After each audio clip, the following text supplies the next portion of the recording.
888, 888, 888, 888,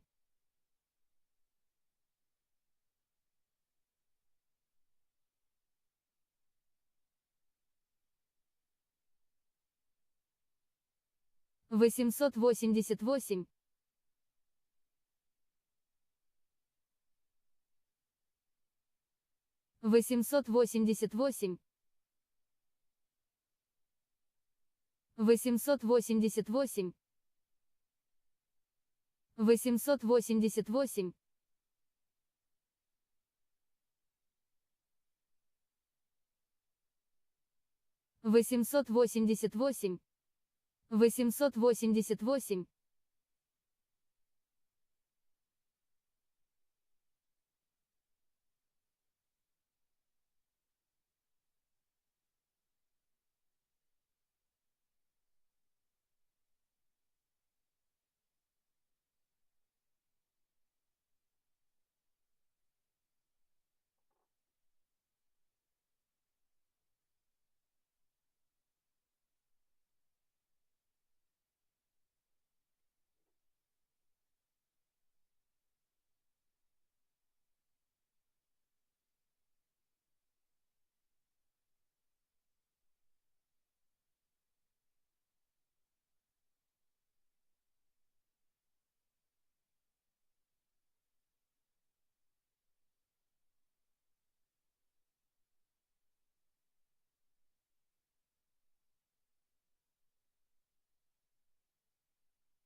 them relax. An application of some unexpected ultraviolence.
Compromised? When? Understood. Someone just came in, matched the description. Yeah, I'll handle it. Everyone, your attention please. Onyx Wide will pay a considerable sum for the head of the individual who just entered. No need for it to be attached to anything. Come see me when you're ready to collect.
We have tagged the target as the shipping master.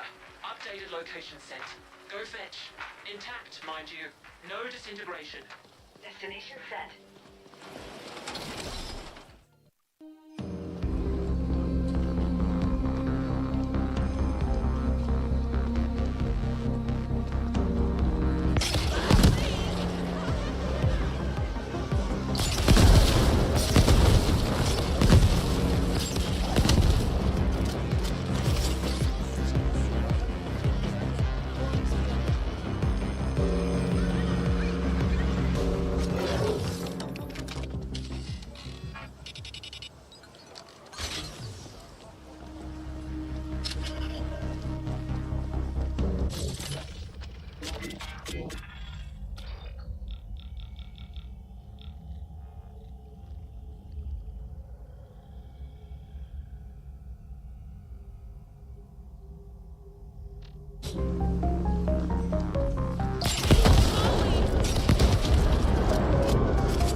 Suntor Klein Corp just made a rapid departure request.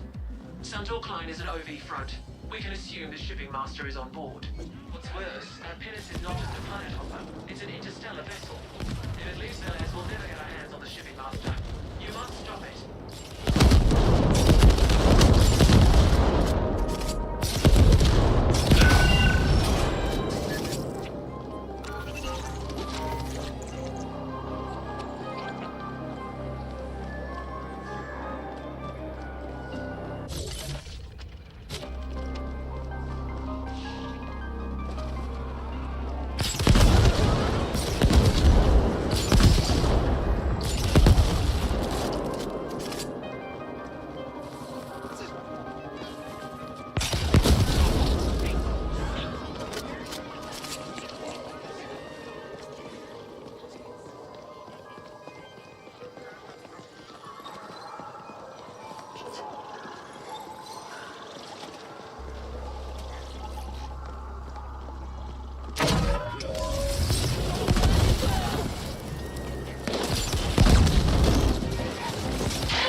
ship get away.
I suggest a pincer maneuver. Docking bay gate control terminal located. Destination set.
to reach the ship fuel distribution valves.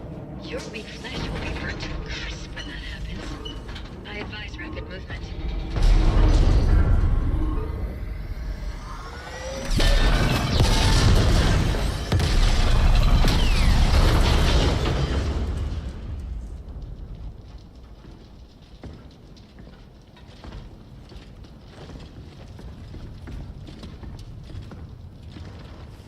I gather you didn't get the data.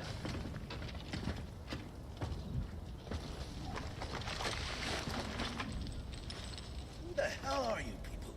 What do you want? The shipments you made to the Ascent group. Speak. Why? What's in it for me, huh? Well, how about not spending a perceived eternity in the null exploring all possible and probable types of pain? Bring it on, you foreign bitch. I got enough black ice in here to fry whatever you jack me into. Yes, well, we'll see about that. Another assignment completed. I admire your resourcefulness. Seems there are sapiens who deviate from the species' substandard norm. Now we should leave. About 20 Onyx Void flatliners are heading this way, stemmed up and itching to pulp us. I prefer facing them at a different time and place. We will contact you as soon as we've extracted the data we need from this thing.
I'm Grateful Abbott, and oh boy, do I have a feed for you. Things got unusually rowdy in Corp Zone tonight when a Operative, brawl we have at the news. Dream Come World see Club us at Cluster turned 13. intensely lethal. The feed has learned that masses of murderous gangers were killed in a very uneven tussle before the survivors rapidly vacated the premises. I gotta say, I have a soft spot for the weak standing up against the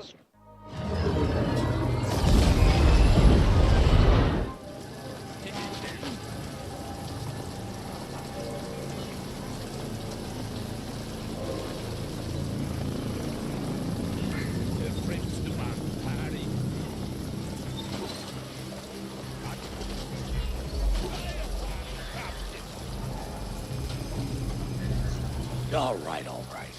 Though it pains me to ask, you just might be able to help. I'm in the import-export business, you see. I buy and sell water. Luxury water. Well, perhaps buy isn't quite the right word. The water goes to the top. The very top. Where my quite discerning clientele wants, dare I say, expects. Only the we seem to be running a bit low at the moment, however, so perhaps you can make a trip for me. Wonderful. Now, I doubt you're quite marked back, but the water cup, we don't know what a detox. That gives us or so they say. So all you look for a bathe and collect a sample for easy enough.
grateful abbot, and oh boy, do I have a feed for you.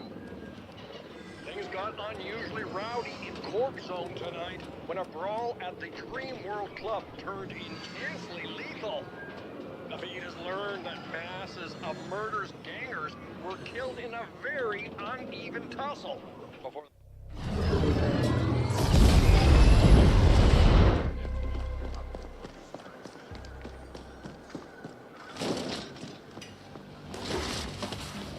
Bro, so the stuff he got me from our good shit is fan-fucking-tastic and all, but the puny little Carlins that have become the ones all desperate to get punked and that, wow, I think their hearts have been starting to explode. Like, seriously, the stuff is too intense. So yeah, we need some lower-grade stuff.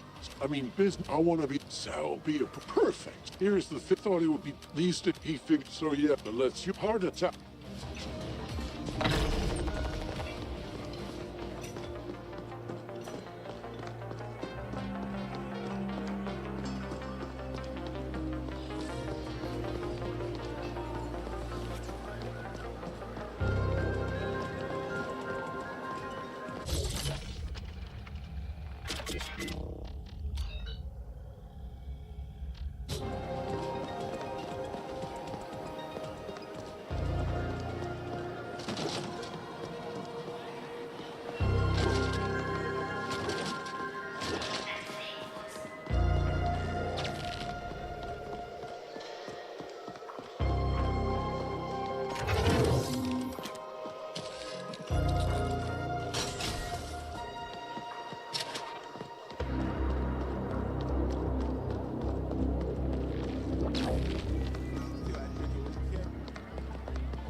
I could hand it over.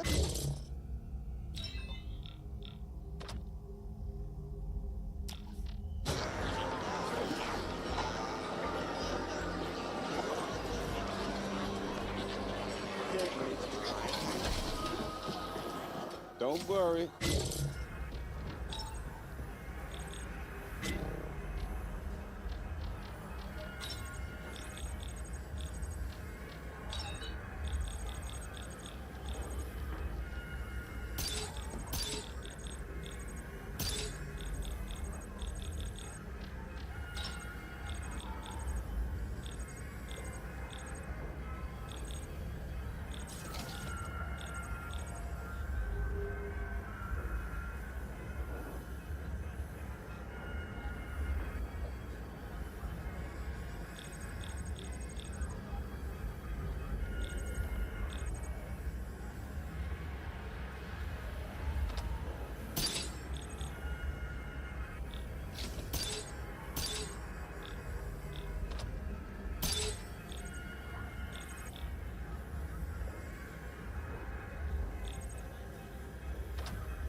ever get a pair of hands again, I'll use them to squeeze the life out of you, you fuck!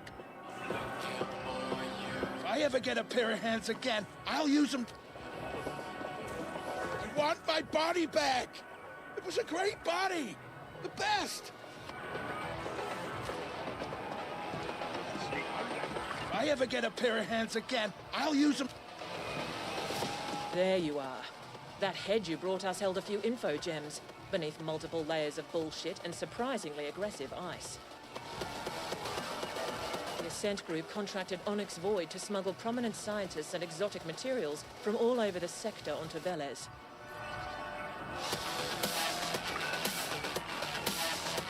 All of it tied to a secret project. You must find those scientists. We dug out a potential lead from the head, a Sapiens female named Laura Lanier. The Ascent Group personnel files list her as a Class 3 HR manager, but her contact info has been irretrievably purged. She received the scientists from OV. Surveillance probe showed Lanier frequenting several establishments in Stimtown. Talk to the bartenders and regulars there and see if any of them know more of her current whereabouts. Find Lanier questions. Keep us updated.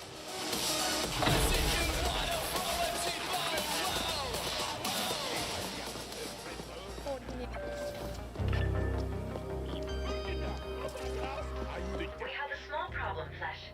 Stimtown has been cordoned off since the lockdown. I would suggest gleefully slaughtering the guards, but this could be counterproductive toward the overall mission imperative to keep a low profile. Boone here. So I happen to overhear your little conversation with the foreign. No, I won't tell you how. But I can help you with Stimtown access. Come see me and we'll talk.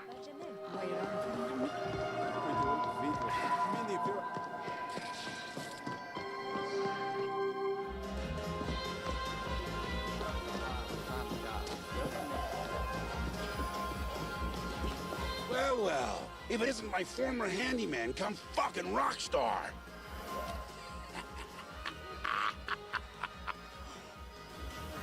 Oh, the sweet irony. Here you are, two-timing as a damn CGT operative for whatever mystery corp that sly of foreign represents, and you can't even get into Stimtown for a stiff one? You've come a long way, but you still depend on me, huh? Well, you're in luck, because I need an errand runner. There's a bartender named Spice over at the loading bars expecting a delivery from me. They don't like to admit it, but most of the proprietors over there depend on my goodwill. Now, this delivery would be frowned upon if it was discovered, but it'll get you through the lockdown. I have an arrangement with a guard named Wharton. Let him know I sent you, and he'll let you through. Get the package delivered to Spice, and you'll have your access. And remember, you owe me. We'll just let that simmer for a while. Now get out of here before I lose my appetite, you backstabbing bastard!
Don't worry.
We're ready in the commentary box. The drivers are ready as well. And here is how the grid will line up for the final time in 2024. 12 teams ready to take to the field, and it's Honda on pole position. Shota Nebatane, the man who will lead their chance at the start. Soya Suzuki on the front row of the grid as well. Then Team Porsche with Benjamin Hengse for company on the second row, and Lexus with Kanata Kawakami alongside. Adriano Carrazza will take along for Toyota later on, with Yamanaka starting this race. Subaru with Angel Nostroza also at the wheel. Genesis line up 7th with Dean Helt starting this charge for them. Jun Hashima for Ferrari lines up P8. 9th position, Yusuke Goto for Chevrolet. 10th is Mercedes-AMG with Guy Barbara starting their charge. Then it's Audi and Daniel Penko, the Spaniards. And Mazda completing the 12-driver strong field with Robbie Heck. Now, the only dry compound of tyre that the teams have are the medium compounds. And as the track is dry, they are all starting on the mediums here, Jimmy. Now, it's a rolling start, so we shouldn't expect any dramas down towards the first corner. But up the rise through Eau Rouge and Raidillon, there's a good chance of some overtakes.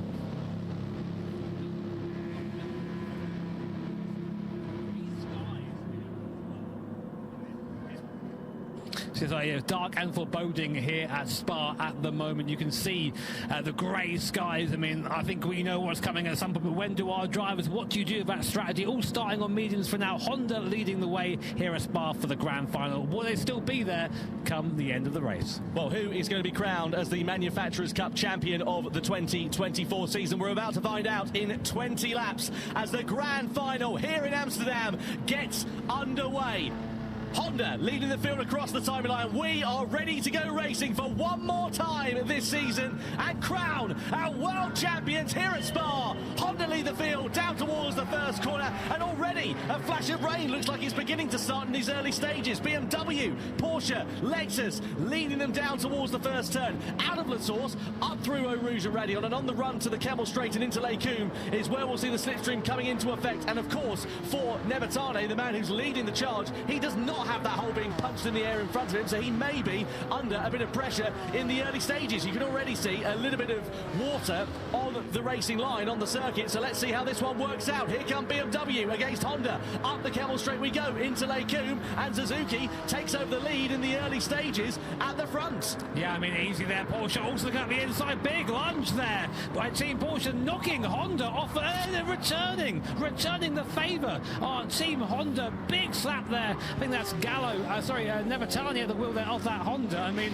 all's fair in love and war, but I'm not sure the stewards will agree with that one. It's a marathon, not a sprint. That's what you've got to remember in this race. You can't win it on the first lap, but you can certainly lose it. Toyota getting into the back of Porsche there, and also in turn pushing Honda a little bit wide. It's aggressive, it's feisty. Honda now side by side with Toyota through X as well. Toyota with no room. Genesis trying to find their way through. They've got momentum. This is scrappy here, lads, in the opening lap of this one. Genesis now side by side with Toyota down through Pouon. 2x2 through there is a little bit brave. Toyota managed to get the better of Genesis, or do they? Because they still run side by side on the exit. That's going to shuffle them out and allow Subaru to come back through and try and challenge them for position, and do so. So Toyota, the big losers on the opening lap, they've lost 2 places from where they started. Yeah, massive start there, but Dean Helt in the Genesis car really getting his elbows out early doors. I mean, Dean's definitely that sort of driver. He'll make the move if it needs to, but then understeering through the first step, though, that allows Team Subaru to try and get into Nostroza in the car for them at the moment. But that's a small gap now opening up between first, second, third and fourth, and that second pack in fifth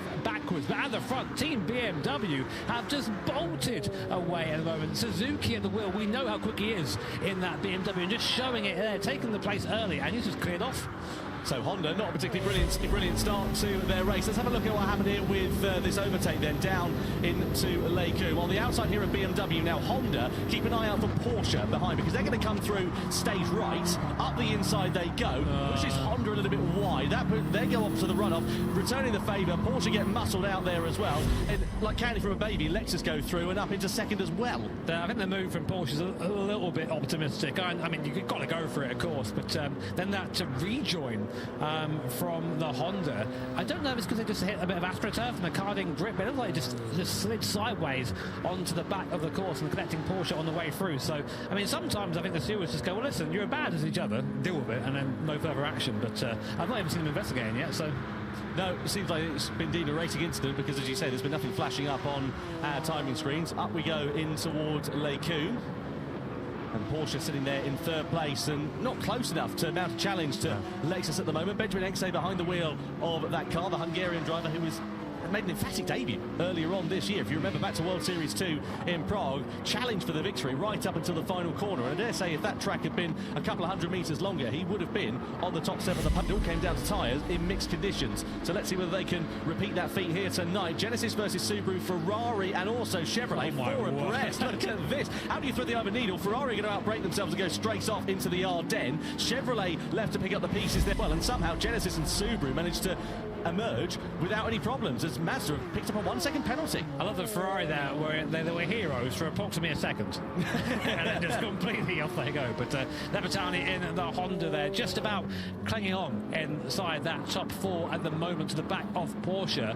BMW is still there with Suzuki, I think gradually, very slowly putting away from the cars behind. Just seems to have that little bit more speed in these early stages. But it's a team game. They're only on lap 2 of 20 and each team still has 2 drivers yet to go, so it's far from over, but BMW, your early leaders. So Subaru there in the wheel tracks of Genesis. I mean, that's good for them because it'll help them with their straight line speed deficit that they've been struggling with as Mazda just drops down after that penalty to last position in this one. Angel Nostroza behind the wheel of that Subaru, a Porsche man for many years. If you remember back to the World Tour, as it was named there, back in 2019, he burst onto the scene by taking victory for Team Porsche at the World Tour event in Tokyo, and we'll be keen to see what is going to happen here for the team of Subaru, sitting in 6th position at the moment. So BMW lead them 1.7 seconds. Back are Team Lexus at the moment. Toyota there in 7th place as well, and Mercedes-AMG not too far adrift there either. It's all pretty calm as it stands for now between these drivers, and we'll be keen to see what's going to happen and how this is going to work out. So up the rise we go on the Kemmel Straight. You see Subaru there with Toyota in front at the moment. In towards Lake Coombe we go. All close up in front there as well between Genesis and Honda. That's an exchange for position, and Honda being muscled to the outside here, and Toyota and Subaru ready to take profit as Honda are left down in the doldrums, going through into the right-hander of turn 7. Subaru are going to get shuffled onto the curb on the outside here, down in towards turn 8. We're going to go on the inside for Honda. Mercedes are ready. Oh, onto the grass. They just about managed to keep it facing in the right direction. Great recovery there from Angel Nostroza, because that could have been quite messy, but a very busy couple of corners. These guys are going hard. I mean, it's early doors yet, and everyone's acting like it's the last couple of laps of the race, but really, really aggressive so far. So far, caocaobaixiong-C's done a great job in this Merc AMG. He's up 3 places. I mean, we saw him earlier on in the Toyota GT Racing Cup. He was very good at scything through the field early doors. I've got to say, it's been a bit of a... He's been good today, but that's not going to make him very popular. Running into the back of the Honda in front. A little word maybe uttered under the breath of caocaobaixiong-C there as we go up now towards Blanchimont very fast. He's got the draft on Honda and Nabatani, but what an awful start it's been for Team Honda. Down 5 places, maybe even 6 here as AMG looks up the inside and not quite enough space to do that now, I don't think. Yeah, up the inside through to Blanchimont, you need to be having a willing dancing partner, or you need to be comfortable having your Christmas dinner through a straw. Going in towards the bus stop chicane we go. Is caocaobaixiong-C going to have a lunch to the inside? Thinks better of it, and he's got to keep an eye on behind him. Whoa! A door open very late there between Honda and Mercedes. Mercedes now on the outside. Chevy are going to join the party. 2 for the price of 1. As Honda get muscled out down as well. 3 abreast down the start finish straight. So Subaru in the mix there as well. Honda shuffled down to 10th. On the inside is Subaru. On the outside there you've got Mercedes as well as Ferrari. Again still 3 abreast on the exit of La Source. Ferrari shuffled out onto the curb, onto the outside. It is kicking off dramatically here. And I wonder whether the teams, the drivers, are just thinking about the fact the rain's coming in and they've got to try and make up as much progress as they can because of the strategy changes that are going to be involved in this race. And Gotto there for the Chevrolet just went, oh, thanks, I'll take those. And just took like 3 places there and all that melee. So, yeah, crazy in the midfield right now. Everyone desperately vying for position, but of course you don't want to be fighting too much in these early stages because otherwise you might lose ground to the leaders. And again, there's some contact in the background. Ferrari, I think, coming to blows with Team Honda. Nabatani has had an awful first stint, down 8 places. What is wrong with Nabatani? You're making it sound like top of the pops here, Jimmy. Down 8 places, down up 8 2 places. I know he's gone. He's out of there. But that team is our biggest loser so far. Yeah, it's not been good, has it, at all for Nabatani? And the problem is that then means it's going to be an uphill struggle from that point on for his teammates, Mateo Estevez and Valerio Gallo. They're going to have a lot of work to do. And, of course, we know the weather is going to be closing in before long. Yeah, exactly. It's going to get very tricky very, very quickly. But that's a great part about these GT live events. They don't make it easy for our drivers. We know they're some of the best Gran Turismo drivers in the world. And as you look at that clown, my God.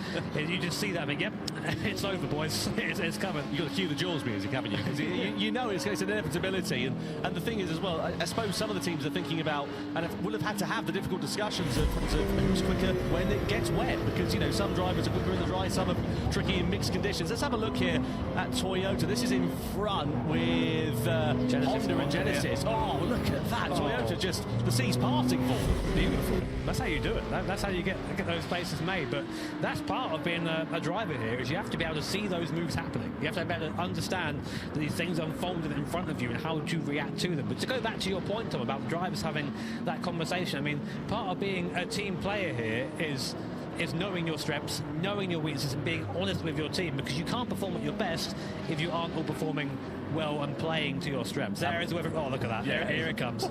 And you can see it's going to be coming in a fairly heavy intensity as well, because it's going sort of, what's that? South, I never reached shredded. Wait, hang on a minute. Northeast. Yeah, northeast. There you go. God, mate. I know. Geography was never my strong point. Yeah, can you tell? Anyway, it's coming in northeast, and you can see it's coming in a fair old intensity as well, and it's going to hit where's at the bottom of the circuit first, so sort of Lake Coombe area and down through the Stavolo corners. That's where the rain's going to start to hit, but depends on the sort of intensity. You can see if the checkered flag fell now here on lap 5, that's what the points rankings would look like, but there's a lot of time for things to change, and that of course depends on the fact if Lexus finish in second. If they get dropped down to third place, well, it could be BMW that take this crown. Yeah, I mean, all can change. We've still got a very long way to go in this race. Honda there holding on for dear life, whereas Ferrari and Subaru, team radio here. It's Team Subaru. Team Subaru there saying one more lap. Then what? On to another set of mediums, I guess. Yeah, well, there's no sign of the rains here yet, as we saw from the weather radar, so that's the only logical option. You can't go out on intermediate tyres on a bone-dry track, can you? Otherwise that would be, well, it would be daft, wouldn't it, really, if you think about it? We'll wait and see what's going to happen, though, with that weather and how quickly it's going to come in.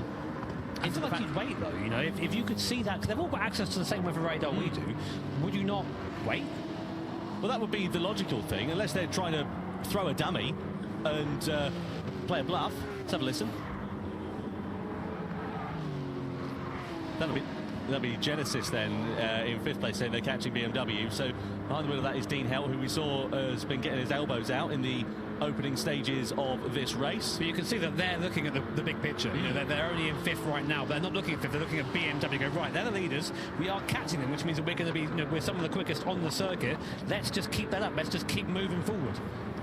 As we watch Team Lexus go into the bus stop again, followed by Porsche, Toyota, Genesis. That rain getting ever closer as we get further into this race. And again, the teams all have this information. So the guys will be back on there, I say the pit wall, in the lovely seats of our Theatre Amsterdam at the front row there, just giving that advice to their teammates. Porsche, where's that come from? Penalty for colliding with another car. Is that an incident that we haven't seen on screen? Because they're not particularly close to anybody this moment, unless Subaru and Mazda in the box at the end of lap 6, but we know that weather's coming in now. Which way are they going to play it, and who are they going to change over driver-wise to as well? So onto the wet tyres, Subaru, on a track where it's not even raining at the moment, so they're trying to get ahead of the curve, essentially. Innestrosa out of the car, into the car goes Kylian Drummond, Heck out of Mazda, Ura in the Mazda.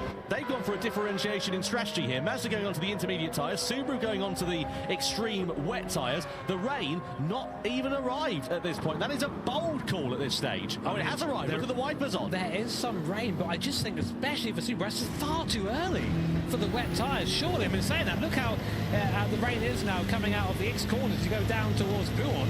Suzuki there, you can hear the rain just coming down the roof of the car there. Let's see if there's any really deviation in line.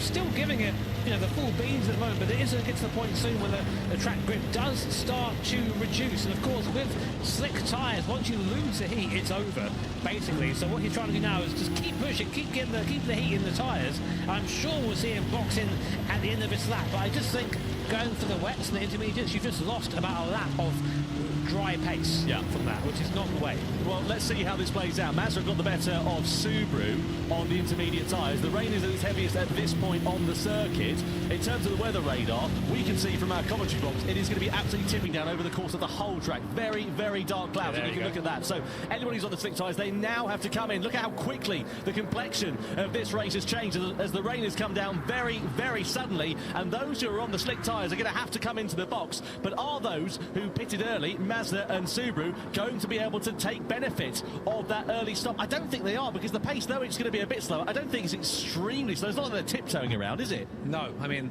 they seem to be at a decent pace coming in, but now's the real question. Do you go for intermediates, or do you go for a full wet tyre? I mean, the idea is you try and skip the intermediates if you can, just to make, if you are going from one extreme to the other. Let's see. All our drivers coming now, every team in. Unsurprisingly, as the rain comes down, you can see now the trails in the pit lane. Waiting for our first cars coming in. Here is Team BMW, our leaders. Now, what do? This is crucial for their race. They go on to the wet compound tyre. Full wet there for BMW and Lexus. Do Porsche and Toyota follow suit? They don't. Laboutelet in for Team BMW. We spoke to Super GT Steve Brown earlier. He said Laboutelet, one of the fastest drivers in that BMW. Now, here are Team Mazda, Team Subaru. They opted to pit earlier, but they're miles away. Absolutely miles away. It was a bold gamble. I didn't think it was going to be one that particularly paid off. I'll tell you what is interesting is you've got a right mixture of tyres here at the moment. Some have gone on to intermediate, some have gone on to wet, and the problem is it's moving quite quickly, this weather at the moment. It's sort of going from a light blue on our weather radar to a dark blue to a light blue again very quickly, and dark blue means it's heavy rain, light blue means it's light rain. So this is going to be hugely interesting. Of course, different drivers now in the car for the most part as well. Laboutelet's behind the wheel of the BMW. Lopez now in for Lexus. Mosso in for Team Porsche as well. Serrano in for Toyota. Yuito Sasaki in for Genesis inside the top 5 as it stands for now. The top 2 on the wet tyres. Likewise, Genesis and Chevrolet. Porsche and Toyota sticking with the intermediate tyres then at this stage in the race. And only time is going to tell if this is going to be a gamble that will pay off. We'll have to look at the sector and the lap times. Yeah, we'll keep you updated, of course. We'll have a little while before we know which is quickest. Coque Lopez now in the car for Team Lexus. Man, this guy, what a veteran of Gran Turismo. He's won pretty much everything, so he knows how to win a race here at Spa in the Group 3 cars. And we'll be keeping an eye on some of the crossover times. Let's have a look. So we think that at this point, the best tyre to be on, if you're doing 2-minute 30 lap time plus, is a heavy wet. Intermediate, it's about a 224 to 230, and after the racing mediums, anything under a 224, you should be on that slick compound tyre. They're definitely slower than that right now. We're on board with Team Toyota, and the rain already seems to have sort of let up a little bit. It's not quite as dark as it was before, but still coming down through this second sector. Now we go, tough spot here. Team Porsche taking that wet line, getting off that rubber, and then onto the curb on exit. Wouldn't want to usually be there, but it seems to be a little bit of grip out there. Jose Serrano, Team Toyota, going up the hill. And looks like Lexus, Coque Lopez, is bringing that gap down to BMW in front.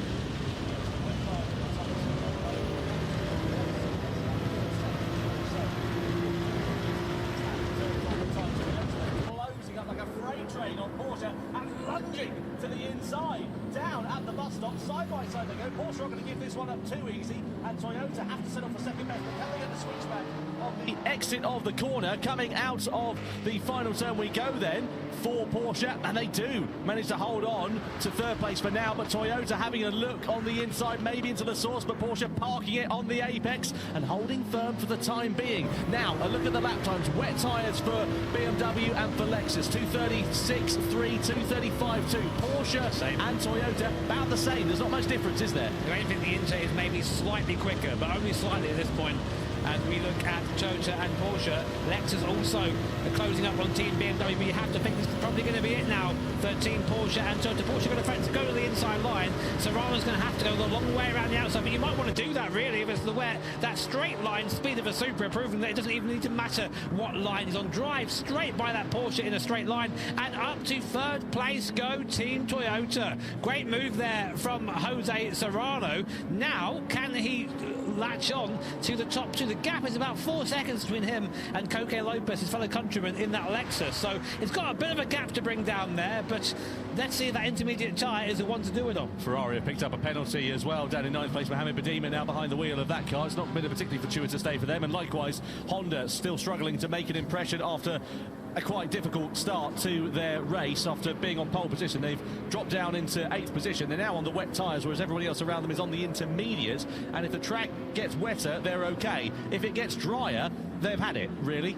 We'll wait and see. You say that, weather radar, which we'll try and show you guys very shortly, is we're coming to a heavier bout of rain again across the circuit. So if you are on those intermediate tyres, it's about to get a bit more sketchy for you. For the wet tyre runners, maybe the right choice to be on that tyre at this time. But it's so hard to choose. Looks like Toyota's actually fallen off the back a little bit. Lost a second and a bit in that middle sector. These intermediate tyres are going to be coming to the end of their life now here, aren't they? Look at this, Porsche struggling, Toyota struggling, Genesis on the extreme wet tyres. This is going to be easy, because you don't need a car with an engine, you need a boat with 2 oars out there at the moment here at Spa-Francorchamps. Genesis now versus Porsche, and surely this is going to be a formality as we head into the next braking zone of the bus stop. You've got to go one at a time into Blanchimont, or can Genesis take that advantage? Well, they certainly think about it, and they're being slowed up by Porsche here as we head through there, but Porsche are going to surely run it wide. Aquaplane a little bit off line as Genesis then do go now through and into 4th position. Next target is Toyota as the rain buckets down here at Spa-Francorchamps. Yeah, it really is getting tricky out there now. Team radio. That's definitely Genesis, I can tell there straight away, and that was aggression. Through they go, and they need that. They need to be pushing now. And look at this, the fight for the lead is closed right up. Coque Lopez is now right on the back of Thomas Abutale in that BMW. Coque Lopez on a charge right now, on board now with the Spanish driver in that Lexus RCF up Eau Rouge to the top now through Radion. And we're now just into the draft of the car in front. Do we go for a move here? We latch onto the back of the team BMW deep into the slipstream. Let's see if the racing line differs. Still on the draft. Will Coque Lopez go through? Pulls out to the left, then ducks back inside. Dummies him. Takes the place. Goes up into first and holds the BMW's contact. And they're both off into the grass there. Same thing happened earlier on, Tom. He just got onto the AstroTurf, and there's no grip out there, and just slides back onto the circuit. It's so hard to hold the line when you've got a lack of adhesion, when the rain is coming down in the intensity. It's starting to ease off a little bit again. It was heavy for just a minute or so, and that favoured the wet weather runners. But if the track again dries out, if the rain gets lighter, and according to our weather radar that we can see in the commentary box, it looks like it's going to for a little while. So that could bring the intermediate runners now back into play in a lap or so's time. Genesis up to P3 in the background too, so they're the P3 in the background too, so they're really making the most of this wet compounded tyre. Here's a replay of what happened there. So we're on board with the Lexus, just on the roof cam here. Great move by Coque Lopez, puts his car up the inside, he's got it there. Then just a tiny bit of contact, the BMW goes off onto the AstroTurf. It's not really those things where it's like, okay, it's his fault. When he's out there, I think there's no grip, there's zero grip, so he just slides back onto the circuit. Though he does keep the position, which I'm sure Coque Lopez won't be too happy with. No, and the thing is, while they're squabbling amongst one another, they've got to bear in mind the fact that that gap to Genesis is going to be closing. I know it's about 7 seconds there and thereabouts at the moment, but you know, if they have another couple of corners like that, that could easily be halved in a matter of moments, can't it? Both of them really on the edge of grip right now, just trying to get that traction down. And again, Coque Lopez smells blood in the water all over the back of that BMW, coming up now towards Blanchimont. Very, very fast left-hander. See, just a little bit more confidence, I'd say, from Coque Lopez behind. Will he ever go into the bus stop? He likes the heavy lane braking zone. Does Coque Lopez? He does. Lunges up the inside. Will he get it stopped in time? No. Straight on goes Coque Lopez, but he's got the inside for this left-hander. Just about had the door shut there by Thomas Abutale. What a battle here for first place, and the crowd love it. Absolutely amazing. Amazing. We're at the halfway stage now here of this race, and the top two are knocking 7 bells out of one another. If Coque Lopez had misjudged that, been a couple of metres later on the brakes, that would have gone down like a knackered lift. Fortunately, they managed to keep it facing in the right direction. BMW then lead by 0.3 of a second over Lexus at the moment, but Genesis closing the gap now. It was 7 seconds just a lap or so ago. It's now down to just over 6 seconds. Man, what a show these guys are putting on for our audience here at Amsterdam. The grand final, of course, of the Manufacturers' Cup. We're halfway through the race now. BMW and Lexus so far are your headlines. Back on board with Coque Lopez. He fancies another go at it. This time he's going to try the outside up towards Lake Commerce, side by side. Not being much grip out there. He's on the curb. Is he going to make it stick? He goes all the way around the outside. Coque Lopez and Team Lexus up into first place. And now I think, Tom, we're going to see Lexus and Coque Lopez just put the hammer down and try and extend that gap. Well, let's not forget that the Lexus team won the Manufacturers' Cup, the inaugural one, back in 2018, and there is an opportunity for them to do that here tonight if they do take victory and clear off in the points tally. Just to go back to some of the intermediate shot runners, by the way, they're nowhere at the moment with the track being as well as it is. They're about 2 or 3 seconds off the pace of the wet weather runners, and that has really helped Subaru out at this middle stage of the race. They were down in last place just 3 laps ago. They've now brought themselves back up into 9th position, so they're slowly creeping their way back through the field. But I dare say, on the horizon there, Jimmy, it looks like the clouds are easing off a bit. Yeah, a little bit. Man, I love change of weather in a race. It just makes everything so much better, doesn't it? It really does. And Coque Lopez, again, we talk about the guy's experience. I mean, he's still in his 20s, but he's one of the most experienced drivers here at the moment, knows this game back to front, knows this car back to front, and just showing exactly what he's capable of when he's given a free track ahead. Already the gap up to nearly a second between Lexus and BMW, and you see really battling with traction there, but just skirting on the edge of grip and making it look easy as he does it. So your order right now as we come to the end of lap 10, it's Team Lexus from BMW and Genesis in P3. So here's a replay between Porsche and Toyota. What happens here? Toyota looks to the outside, just runs into the back of Porsche. Does it spin? Masterful recovery, but AMG ladies there. Who's at the wheel of that right now? That's Kamata. No, sorry, that's not him. Sorry, my bad. Behind the wheel of Mercedes is Daniel Fenton. Yeah, he just, well, all right, well, like that. Yeah. Cheers, mate. Lovely. There we go. To seize past it, that's the thing. Keeping your car on the straight and narrow, not getting involved in any bother, it could prove to be very beneficial. You can see, meanwhile, Chevrolet have closed up onto the back of Genesis here, 0.7 of a second, so they're within slipstreaming range. Behind the wheel of the Chevy at the moment is Antonio Santos, the Frenchman who's making his World Series debut here this weekend. And we'll see whether he is going to be able to ruffle a few feathers at the moment. How have Chevy done that? Team radio. Yeah. So let's see whether Chevrolet can depose Genesis down, and look at that, blue skies up ahead, so the rain beginning to ease off, and this might bring the intermediate shot runners back into play. But are we going to see wet drivers going on to intermediates, or are they just going to wait for the track to dry out and go on to slicks? That's a crucial point. More problems for Porsche as they spin off on the exit of Avalo, all of their own accord, and go tumbling down the order. What a shame for Artemosso. They were... Oh man, Mosso not happy, is he? No, he wasn't. No, he wasn't. He certainly was not, Artemosso, and now down into last place. Well, very fine margins here in the GT World Series. And what I was going to say, sorry, before we saw that replay there, is that is our second place, current second place in the standings. Yeah. Now, pretty much out of it. That is it. We need to have a look at the live point standings, don't we, at the moment? Well, it's Lexus and BMW who are at the top of the pile, and Lexus, by a comfortable margin, if the checker flag fell now, would be crowned as the champions. But there's still plenty of time for things to change, and as you saw there for Porsche, a couple of mistakes over the case of a couple of laps, and their race is turned completely on its head. And we've only seen so far 2 of the 3 drivers from each team. So still a couple of drivers yet to go. This race could still change, as you say. And now it is still raining slightly, but you can see the water is starting to be dispersed there as Team Genesis really hanging out on that curb. You don't want to be there in the wet. It's very slippy out there. There is still, I mean, there's still rain due, but like, you can see the track isn't quite as wet as before. You wouldn't believe that, though, as Genesis, man, all over the place. And then in comparison to Santos behind in that Corvette, the Chevy Corvette, just a lot more composed. Yeah, the Chevrolet looking, as you say, just a little bit more stable at this particular point, but still right on the gearbox of the Genesis as we head through the Blanchimont corner.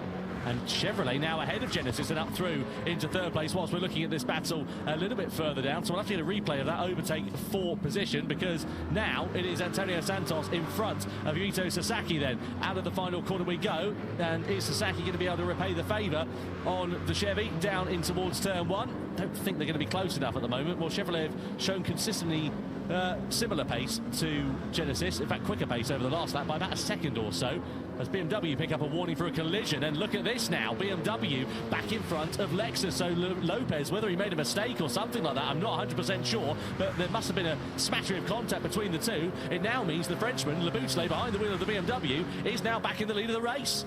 Yeah, I mean, there you go. I mean, I'm not quite sure what happened there, as you say, but maybe a mistake, maybe Leboutelet's tyres were in just a bit of better nick, although looking at the... doesn't seem like that was the case. Interestingly, Tom, looking at the standings as well, the intermediate runners are starting to go a little bit quicker. Yeah, in fact, a bit quicker than the wet, sorry. They've had to go through the sort of ugly stage in the middle of this one, haven't they, where they've not had the pace. But now, as you can see, the rain isn't really falling that much, if at all, to be honest with you. And that's when the intermediate shop runners, the race will begin to come back to them. But the crucial thing is, have they lost so much time? So let's have a look here what happened with BMW and Lexus into La Source. Lexus a little bit deep on the brakes. BMW are going to get a good exit out of La Source. Is there going to be contact side by side going up through into Eau Rouge and Radion? No, it was just a mistake there from Coque Lopez, which allowed Leboutelet and the BM to go through and take the lead. Just better traction out the corner, wasn't it? The BMW just picked up really nicely, and the Lexus was just there, just left standing. But Toyota got a penalty as well, red dot flashing next to their name, so not been a particularly brilliant race so far for Jose Serrano. There he is in the background, a half-second penalty, so track limits violation, 1.5 seconds actually for Toyota. That's even worse, so they will not be retaining their crown if it stays as it is. Fenton going through into the Fagnes chicane and in towards Stavlo. You can see a bit of rear instability as he just kissed the white line. Wide there for Subaru and for Kylian Drumont as well. We know how fast that Subaru is in these mid-speed corners at this circuit, the Spa-Francorchamps, and look at that, a possibility maybe of some blue sky coming in before the end of this race. The track will begin to dry out, and if it does dry out, who is going to be brave and bold enough to make the switch onto the dry tyres? AMG and Ferrari, meanwhile, pretty close to one another. Just a change of positions there as well between Mazda and Toyota. Team radio here.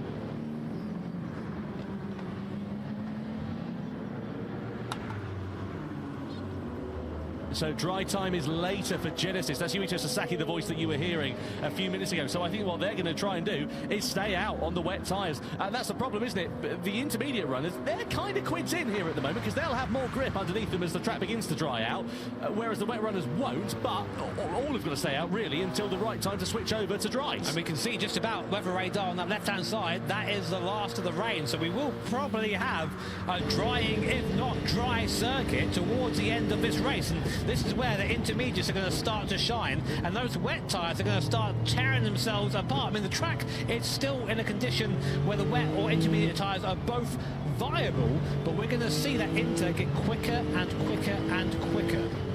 Certainly will. So through turn 7 we go. On board here then with Lexus, who got a face full of BMW for pretty much the majority of the last couple of laps. They were having a clear track in front of them. But for that mistake from Coque Lopez that we saw down at La Source, Honda have got a penalty now then as well in 5th place. It has not been a race to remember, and unfortunately a possibility of victory looks to be slipping through their fingers quicker and quicker as the laps count down. Tell you what, it's been a great middle stint from Santos, the French driver, his first time at one of these events, and he's taken that Chevrolet up to 3rd place for now, only 7 seconds behind this battle. I'm interested as Coque Lopez, it seems as he's got dry, he's started to fall off a little bit. He seems to be a bit more comfortable in those low grip conditions, but now the grip's going back. Leboutelet is back in the pound seat and just that little bit quicker. Keep an eye out for AMG and Dan Fenton as well on the intermediate compound of tyre. Let's have a look here at him and Kylian Drumont in the Subaru coming in towards X corner then through the left-hander. Is Drumont going to go onto the curb? And just look at the traction, look at the drive that Fenton's got on that intermediate tyre. He's just going to steam past him down into Pouhon. Yeah, I mean, it's been a bad race strategy-wise for Team Subaru, that's for sure. Definitely not gone their way. But well, again, there's still another driver yet to go.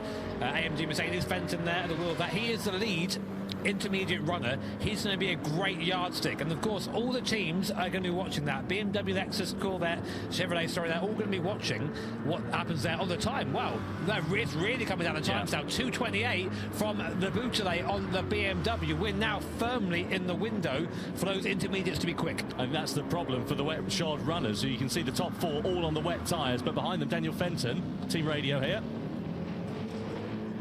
Oh, wow, big call. So that's Sasaki and Helt at Genesis exchanging notes with one another in fourth place, and they're working out when is the best time to change over to the dry tyres. So there'll be a driver change. Sasaki will get out of the car.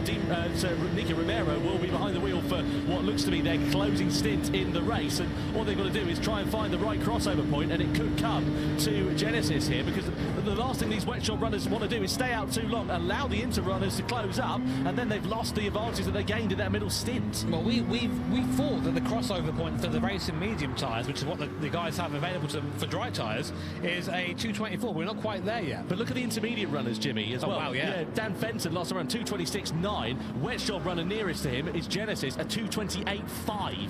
A 2:25 from Porsche and Mosso. So I think you're right there. Sasaki was right. Get on there. And the thing is, all the rest of the teams know. Look at that. Mercedes AMG Fenton. He's gained 1.3 seconds on Team Genesis, and Genesis has been quick on this middle stint, but the tyres now starting to definitely go the other way. So all the teams must know this right now. You see a lot of people standing behind rigs. Miyazono there watching on, getting ready to get in, I think. And this next lap is going to be pivotal for the race. Will they pit? Will they stay out? Let's find out. Absolutely. Well, it's going to be busier in the pit lane than the supermarkets on Black Friday, isn't it, in a few moments' time, because there's going to be a lot of activity going on with drivers changing over, presumably all to the dry compound of tyres. The wet shod runners there, the hand is kind of tied behind their back at the moment. They've got no choice but to change over to that one. Otherwise, as I said, that advantage is just going to be washed away, so to speak. Mercedes closing up so fast. I think you have to risk it. You have to risk the slick now. Yeah. I mean, because if you get caught napping, it's not worth just a couple of seconds. It's going to be 4 or 5 seconds. So let's see. Our first teams coming by the pit lane. Will they pit in? BMW and Lexus.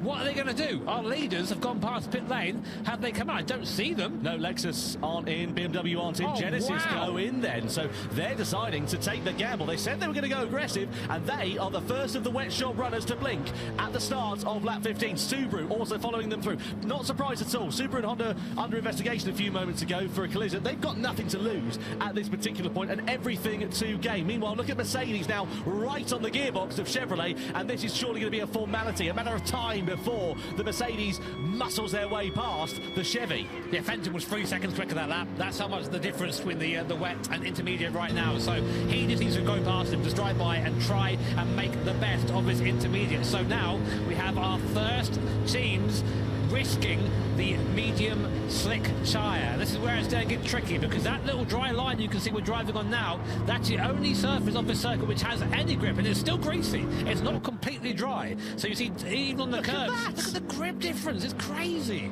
Unbelievable there for Dan Fenton in the Mercedes, and coming out of turn 7 down in towards Rivage of turn 8. Is he going to drive around the outside? I thought he was thinking about that, but, he's going to get held up for another couple of corners, but as I said, it's only a matter of time. We've seen moves being made through turn 9 of Ix with drivers on the wet tyres running wide, and the problem here for Fenton is he's just getting held up, and look at that, he's just waiting to get on the power. He needs to just steam past him here. He's not being clever. He's driving right behind him. He's not giving himself the opportunity to have that overlap, to have that overtake. This should be it now. But he didn't. He's just waiting. You've got to be aggressive now. He's lost so much time here. This is pivotal for Mercedes AMG and for Fenton, and he's just not getting the move done. It's a great defensive drive by Santos. He's just putting his car in the right spot, and Fenton can do nothing apart from wait again. He's just driving up to the back. He needs to give himself a slingshot.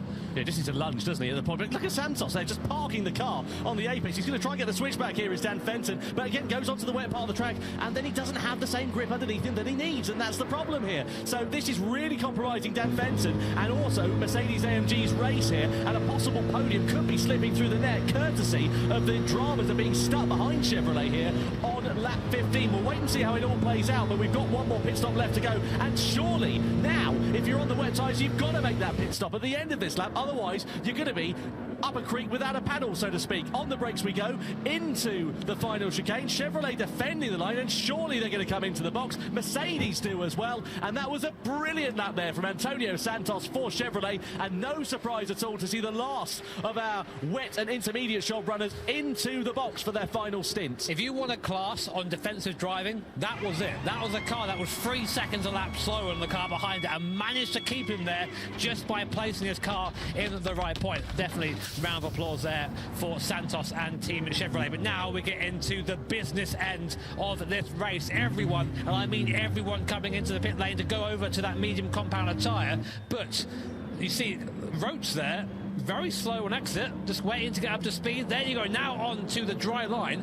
Where are those who went for the dry tyre first? Well, Genesis were the first runners to come into the box, weren't they? So that'll be the proof in the pudding. They're up into third place. They'll have a bit more heat in their tyres as well. They'll be a little bit more worn later on. But look at that wide there for BMW, up through Rouge and Radion for Callum Roach there. And that could leave them under pressure from Harold Velsen in the Lexus. He's got a great run coming up the Kemmel Straight and in towards Lake Coombe. Is Velsen going to think about a move on the inside? The problem is that the wet line, or the dry line I should say rather, is so narrow that if you go off it, you're going to be going straight to the scene of the crash into Lake Coombe, and they line astern, and that just gives Roach a little bit of breathing space to get those tyres up to the right working window. So to give you an idea of that decision for Romero, if it paid off or not, it did. They gained about 3.5–4 seconds there on the top two, which puts them in striking distance if anything happens in. If these guys start fighting, Roach at the wheel of that BMW is a very, very quick guy. If these guys fight, then they might end up being caught by Team Genesis, and that battle for the lead becomes a three-way fight. Although also AMG and Benelli in the background. Here are the life point standings. If things finish now, Lexus would be your champions by 1 point. That's all it is over BMW. Genesis third, AMG fourth, and Subaru up into fifth. But we still have 5 and a bit laps to go, or 4 and a bit laps to go of this race, and these are the tricky conditions where you're on that very narrow racing line, and when you go off things, and when you go off that line, it can all go wrong from there. So yeah, Lexus and BMW team radio here.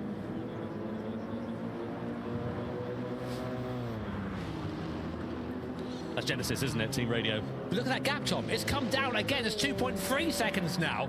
Genesis are on a flyer at the moment. Incredibly fast. That's Nico Romero. Again, Romero knows this car very well. He's driven for Genesis for a while now, and he knows he's got to go hard and go early. He's now the gap down to 2.2 seconds. Oh, Master a bit wide there on the medium tyres. That's going to allow Ferrari to go through, surely, or at least try and attack in towards the bus stop chicane. That's for 8th position. No, they managed to live to fight another day. I just wanted to say on a quick point as well, looking back at the former Manufacturers' Cup champions, Nissan won it last year, Subaru the year before that, Toyota have won it twice, Subaru have won it twice, Lexus have won it once, Subaru have won it twice, Lexus have won it once. We've never had a non-Japanese manufacturer Cup champion. We could be set for that here tonight. This is the moment then between Ferrari and Mazda for 8th place. We ride on board with Mazda, that rotary Wankel engine, screaming its way up to the gearbox, and they go for that aggressive move on the outside into Blanchimont, pinches the Ferrari and manages to get themselves up into 8th place. I thought it was a mistake from Mazda, but it was actually a very aggressive overtake. And look at that now, down to 1.2 seconds, the gap between Lexus and Genesis, and it's bringing a train of cars along with it as well. AMG, Chevrolet, Subaru, and even Toyota not far adrift of this one, and we've got 3.5 laps remaining. There is still time for the complexion of this race to change. Just to remind you, if the checkered flag fell now, Lexus would be crowned as Manufacturers' Cup champions of 2024 by just 1 point over Team BMW. Genesis have currently got 19 points, so we need to do the mental arithmetic. If they go and win the race, is that going to be enough for them to be crowned as the champions here if BMW and Lexus finish in 2nd and 3rd respectively?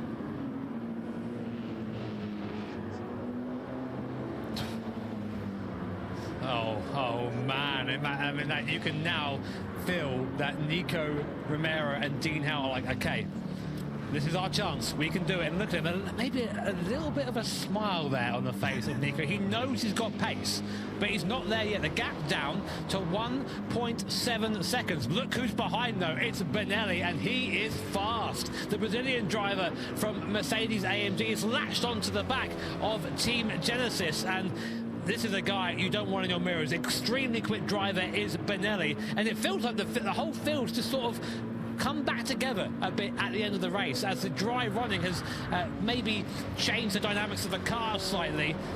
It's going to be a mad finish, this one. Yeah. Hold on to your hats then and stand by your beds, because it is going to be a cracker here for the grand final of the Manufacturers' Cup. Under the brakes we go, in towards the bus stop chicane. Genesis holding firm in third place for now, but I mentioned that train of cars that's coming through. They are all going to be nose to tail in just a lap or so's time, I'm sure of it. Over the timeline we go. BMW and Callum Roach 0.3 of a second in front of Harold Valson in the Lexus. Genesis, meanwhile, last time around they were over half a second faster than leaders BMW. Likewise, Lucas Benelli was in turn half a second faster than the Genesis. So Benelli and AMG, as Jimmy said, on an absolute charge at the moment, and it's anybody's guess as to who is going to claim victory in the grand final here tonight, but who, of course, is going to claim the overall crown here as well. Harold Olsen at the wheel of Team Lexus. Super sub, of course, subbing in for Igor Fraga, who can't be here for this final. What a performance he's put in there, the Chilean driver. Lexus are within reach of yet another Manufacturers' Cup title. All they've got to do is stay where they are. And they stay where they are and they win. But look who's behind them. Team Genesis and Nico Romero. Lucas Benelli as well for Mercedes AMG. It's not going to be just simply drive to the end. It's going to be watch your mirrors and try and keep that place. If they do lose that place to Team Genesis, BMW will be the Manufacturers' Cup champions. So still all to play for with only 2.5 laps left. I'm hugely excited to see how this one is going to work out. I'll tell you what, Benelli's challenge has just faltered a little bit on this lap. He must have made a mistake, the Brazilian driver, because he was right on the coattails of Romero a few corners ago, and now he's 1.1 seconds adrift of the Spaniard. Here we are. Subaru and Chevrolet as well, not far adrift of them either. It'll take us one little mistake and that whole field compresses. I'm telling you now. So through into the finish game we go. Team radio.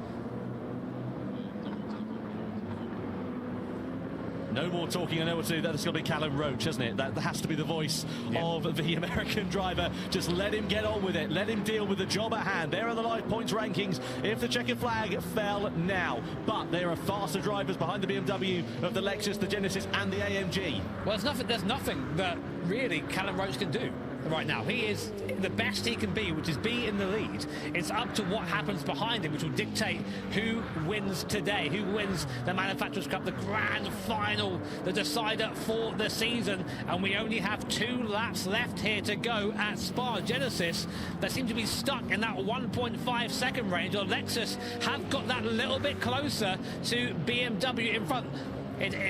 Do you attack if you're Team Lexus? I mean, if you finish where you are, you're champions. Yeah, absolutely. That's the thing. Do you play it safe? There's no point throwing it up the inside, sending them both off the track potentially and taking that risk. But the problem is, you can see that Genesis and AMG are still lurking there in the background. The problem is they're running out of time. We've got 2 laps now remaining. He's going to have the draft up here, so there might be an opportunity. BMW need to win this. They have to win, so I think Callum Roach will be defensive here. But Paul there through Eau Rouge and Radion for Team Lexus. And look, Team Genesis now are in the draft, only a second behind. Meanwhile, Subaru and Mercedes AMG go side by side. That is Takuma Miyazono versus Lucas Benelli. Will Miyazono try the outside line? There's contact between the two. Oh, and they both go off.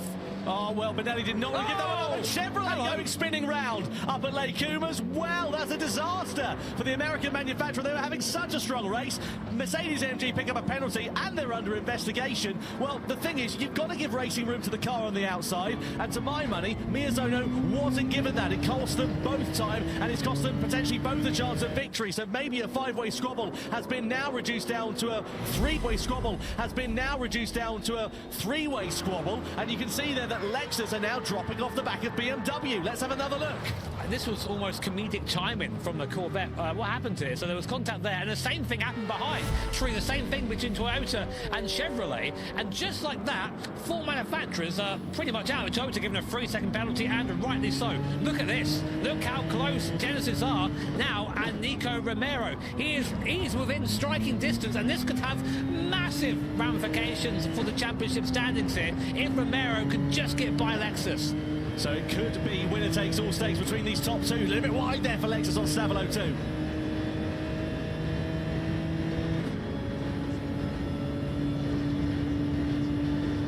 Yeah, they know that. They've got to throw caution to the wind here, Genesis, haven't they? Well, they will have no effect on their standings. They've worked that out, so maybe they just stay where they are, but it would have an effect on who wins the series overall. It does seem like that challenge has somewhat faltered, and Lexus there and Harold Volson just not quite able to get any closer to BMW and Callan Roach, but he might not need to as we come on to the last lap of the season for the Manufacturers' Cup here at Spa. BMW lead Lexus, who lead Genesis. If things finish now, Lexus will be your Manufacturers' Cup champions, but they're still one lap off one of the most difficult circuits in the world, Spa-Francorchamps. Can BMW keep Lexus behind, and can Lexus hold on to that Manufacturers' Cup win? Let's find out. 2-second penalty there for Mercedes with Benelli. That incident there for the collision on the last lap. No surprise there at all. But I tell you what, Lexus, they're out of slipstreaming range for BMW. 1.3 seconds. They're not going to get the advantage of the toe here up the Kemmel Straight, and you can see what that would mean,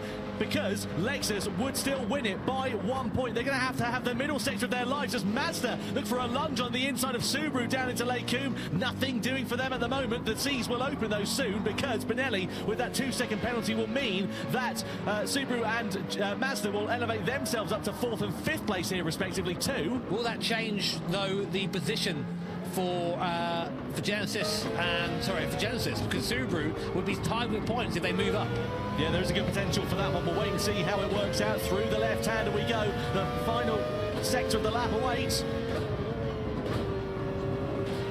Yeah, so that's Genesis there saying that they're going to have to settle for P3. Let's have a look at this battle, though, between 5th and 6th place, because this could decide whether Genesis do finish P3 once this penalty has been served for Mercedes-AMG. Mazda having a look to the inside. Nothing doing for them here in towards the Fagnes chicane. And the penalty is about to be served here for Lucas Benelli in the Mercedes as they come out of Stavolo. Yeah, interestingly, whichever of these cars finish ahead of each other will be 4th in the final rankings. They're all tied on 17 points if they finish now. AMG will go behind Subaru and Mazda serving this penalty. A good charge from Benelli, but unfortunately too little too late. So there goes Miyazono up into P4. There goes Mazda up into P5. So Subaru now tie with Genesis, as do Mazda for 3rd place. Look at that. Three-way tie and just a couple of corners now remaining. Mazda having a look to the inside here with Subaru, but into the final corner we go with Team BMW. They're going to win the grand final of the Manufacturers' Cup here as they take the checkered flag at Spa-Francorchamps, but across the line will come Team Lexus to win the Manufacturers' Cup by 1 point in 2024. Genesis take 3rd, Subaru take 4th on the road. It's a three-way tie for 3rd in the overall standings as well. What a season, what a race, what a drive for BMW. They take top honours in the final race of the season, but it's Harold Velson, Koke Lopez, Kanata Kawakami and also Igor Fraga who will be crowned as the 2024 Manufacturers' Cup champions. Something that I just worked out there, that basically Genesis were gifted 3rd by 0.0072 of a second, because if Mazda had passed Subaru, they would have been on that 3rd place on the podium. That's how close it was for that last step. But as you say, Tom, it's Team Lexus there. 2nd place enough to secure them yet another Manufacturers' Cup Series win. I mean, how do you stop these guys? Absolutely amazing.